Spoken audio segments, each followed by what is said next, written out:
नमस्कार, स्वागत है आप सभी का एबी बिहार न्यूज सच की तलाश सच्ची खबर में। आप सभी के साथ मैं हूं सुप्रिया। आइए देखते हैं आज की बिजनेस अपडेट्स। देश की सबसे बड़ी सॉफ्टवेयर सेवा प्रदाता company Tata consultancy service TCS का एकीकृत शुद्ध लाभ चालू वित्त वर्ष की तीसरी तिमाही में 7.2% बढ़कर 8,701 करोड़ रुपए पर पहुंच गया है। कंपनी का कहना है कि इन आंकड़ों से पता चलता है कि बुरा दौर बीत चुका है और आने वाले साल में कंपनी को अपनी आय में 10% से अधिक वृद्धि की उम्मीद है। बता दें, टीसीएस ने 6 रुपए प्रति शेयर के अंतरिम लाभांश की भी घोषणा की है। दिसंबर 2020 के अंत तक कंपनी के कर्मचारियों की कुल संख्या 4.69 लाख थी।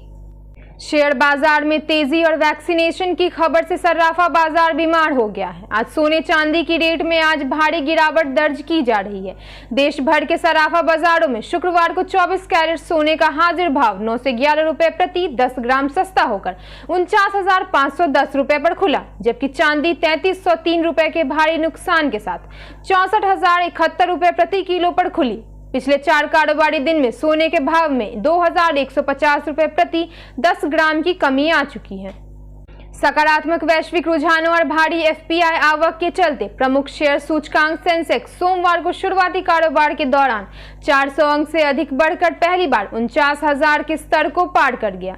इस दौरान सेंसेक्स ने आईटी शेयरों में तेजी के बल पर 49,260.21 के सर्वकालीन उच्च स्तर को छुआ और खबर लिखे जाने तक 405.45 अंक प्रतिशत बढ़कर 49,187.96 पर कारोबार कर रहा था। एनएसई निफ्टी 112.45 अंक या 0.78% उछलकर 14,459.70 पर था। शुरुआती कारोबारी में निफ्टी पर बढ़ने वाले प्रमुख शेयरों में इंफोसिस, टाटा मोटर्स, एचसीएल टेक, विप्रो और एचडीएफसी बैंक प्रमुख रहे। आईटी इंडेक्स में 2% की तेजी आई, जबकि मेटल इंडेक्स में 1% की गिरावट देखी गई। शुरुआती कारोबार में करीब 1270 शेयरों में तेजी और 307 में गिरावट देखी गई। अगर आप गहनों की खरीद के शौकीन हैं तो यह खबर आपके काम की है। सरकार ने गहनों की खरीद को लेकर नोटिफिकेशन जारी कर दिया है। 2 लाख से कम कीमत की गहनों की खरीद पर कोई भी दुकानदार आपसे पैन या आधार कार्ड नहीं मांग सकता। वित्त मंत्रालय के राजस्व विभाग के सूत्रों के मुताबिक 28 दिसंबर 2020 को पीएमएल एक्ट 2002 के तहत फाइनेंशियल एक्शन टास्क फोर्स को ध्यान में रखकर यह नोटिफिकेशन जारी किया गया है। आभूषण विक्रेताओं को ग्राहकों की केवाईसी की जरूरत तब होगी जब 10 लाख से अधिक का लेन देन कैश में किया जाएगा। यह कदम मनी लॉन्ड्रिंग और आतंकियों की होने वाली फंडिंग पर लगाम लगाने के लिए उठाया गया है।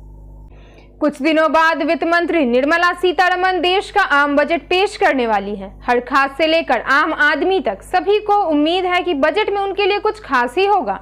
बजट में सैलरीड क्लास को इनकम टैक्स में ज्यादा छूट मिलने का इंतजार है।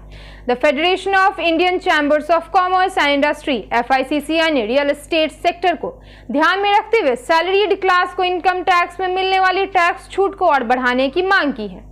The federation of Indian chambers of commerce and industry that is FCII ने सरकार से मांग की है कि इनकम टैक्स एक्ट के सेक्शन 24B के तहत होम लोन के ब्याज पर टैक्स राहत की सीमा को खत्म कर दिया जाए या फिर इसे 2 लाख रुपए से बढ़ाकर 1 करोड़ रुपए कर दिया जाए। तो इसी तरह बिजनेस अपडेट्स के लिए बने रहिए एबी बिहार न्यूज के साथ। तब तक के लिए धन्यवाद और हमारे चैनल को लाइक, शेयर और सब्सक्राइब करना बिल्कुल ना भूलें।